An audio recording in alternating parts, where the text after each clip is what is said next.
அழகிய ஆனந்தவனம் என்ற காட்டில் சிட்டு, புத்திசாலி அணில், மிட்டு வலிமையான கரடி மற்றும் கீக்கி குறும்புக்கார குரங்கு உட்பட பல விலங்குகள் மகிழ்ச்சியாக வாழ்ந்தன. ஒருநாள் காட்டில் பலத்த மழையும் காற்றும் வீசியதால் ஆற்றின் குறுக்கே இருந்த பாலம் உடைந்து ஆற்றில் அடித்துச் செல்லப்பட்டது. பாலமில்லாமல் ஆற்றின் மறுபக்கத்திலிருந்த சுவையான மாம்பழங்கள், தேன்கூடுகள் இருக்கும் இடத்திற்குச் செல்ல முடியாமல் அனைத்து விலங்குகளும் சோகத்தில் ஆழ்ந்தன. அப்போது புத்திசாலி சிட்டு யோசித்தது. அது மிட்டு மற்றும் கீக்கியிடம், நாம் மூவரும் சேர்ந்து ஒரு புதிய பாலத்தை உருவாக்கலாம் என்றது.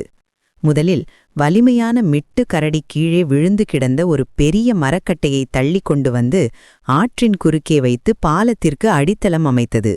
பிறகு கீக்கி குரங்கு மரத்திற்கு மரம் தாவி உறுதியான நீண்ட கொடிகளை கொண்டு வந்து மரக்கட்டையின் இருபுறமும் பிடித்துக்கொள்ள கயிறு போல கட்டியது. இறுதியாக சிட்டு அணில் தனது வேகத்தை பயன்படுத்தி சிறிய குச்சிகளையும் இலைகளையும் சேகரித்து பாலத்தில் ஓட்டைகளை அடைத்து நடப்பதற்கு வசதியான தரைத்தளத்தை உருவாக்கியது. 3 நண்பர்களும் இணைந்து உருவாக்கிய பாலம் உறுதியாகவும் அழகாகவும் இருந்தது.